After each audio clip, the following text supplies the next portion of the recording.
भाई ये अपना बिजली वाला रॉड बहुत ज्यादा बिजली लेता है, इसको छोटे सोलर इन्वर्टर पे कैसे चलाएंगे? अस्सलाम वालेकुम उस्मान भैया, उसी का जुगाड़ लगा के आप लोगों को दिखा रहा हूँ। ठीक है, ये 2000 वाट 21 वाट रॉड है, जो कि बहुत सारे लोगों ने मुझे कमेंट किया कि हलीम भाई इसको हम कम वाट पे कैसे चलाएंगे, क्योंकि अक्सर लोगों के पास छोटे सोलर सिस्टम होते हैं 2 किलोवाट 1.5 किलोवाट, तो उस पर ये ऑन भी नहीं होता। तो अगर आप लोगों ने इसको 2 किलोवाट से 1 किलोवाट पे चलाना है तो इसके लिए सबसे सस्ता जुगाड़ है डायोड बोर्ड। ठीक है, तो डायोड पे हम ट्राई करके आप लोगों को दिखाएंगे। फिलहाल हमारे पास एक डायोड है, इसके ऊपर ट्राई करके देखते हैं कि इसके ऊपर चलता है या नहीं, और अगर चलता है तो आप लोग इसके साथ डायोड लगा के आप आराम से इसको छोटे सोलर सिस्टम पे चला सकते हैं। बस इसमें फर्क ये होगा कि अगर इसने 5 मिनट में एक चीज गर्म करना है तो फिर ये उस चीज पे 10 मिनट लेगा, तो इतना इसमें फर्क आएगा और आप इसको छोटे सोलर सिस्टम पे भी चला सकोगे। ठीक है, डायोड बोर्ड कैसे बनाना है, सिंपल आसान तरीका है। ठीक है, ये एक शू है, इसमें 2 तारे आप लोगों ने साकट में लगानी है। ठीक है, एक तार डायरेक्ट लगाने है और इसमें एक में डायोड लगाना है। तो डायोड का किसी भी साइड कुछ साइड पे भी आ जाए कोई मसला नहीं है। ठीक है, इसमें एक पट्टी वाला एक बगैर पट्टी वाला, आप इसको उल्टा भी लगा सकते हैं, सीधा भी लगा सकते हैं। अगर एक डायोड से आपका काम नहीं चलता है, जल जाता है, तो यहाँ पे आपने 2 डायोड डबल करने हैं, एक डायोड इसके साथ और लगाना है, इसके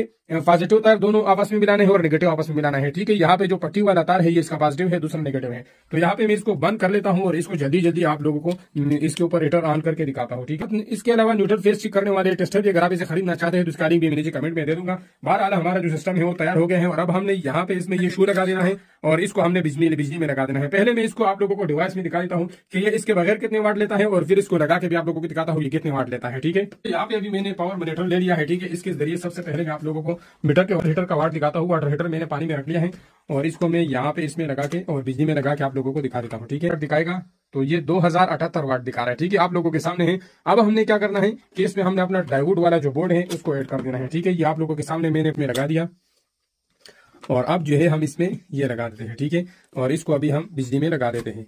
अब थोड़ी देर में ये वाट दिखाएगा। ठीक है, अब 1083 वाट लिया गया भाई साहब।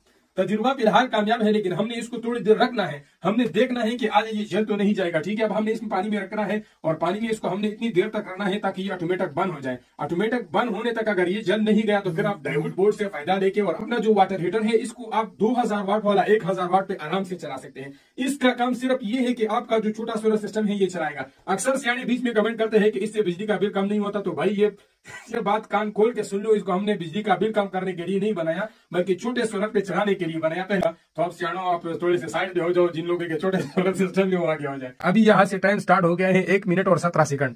ठीक है, तो अब हम इसको थोड़ी देर चला के चेक करते हैं, ऑटोमेटिक बंद हो जाए, उसके बाद हम आप लोगों को दिखाएंगे। पानी में तो हमारा पानी 85 डिग्री सेंटीग्रेड तक जाके गर्म हो चुका है और यहाँ पे आप लोग देख सकते हैं टेम्परेचर जो है वो HH पे आ गया। मतलब ये जो हमारा टेम्परेचर मीटर है ये 75 डिग्री सेंटीग्रेड से आगे सेंस नहीं कर सकता, ये टेम्परेचर थोड़ा सा लो क्वालिटी का है। ठीक है, अब हमारा जो रॉड है वो ऑटोमेटिक बंद हो चुका है, आप लोग देख सकते हैं 14 मिनट और 23 सेकंड पे। ठीक है, और ये डायोड वाले बोर्ड पे हमने लगाया हुआ है। ठीक है, तो इसका मतलब है कि अगर आप इसको 1000 वाट पे चला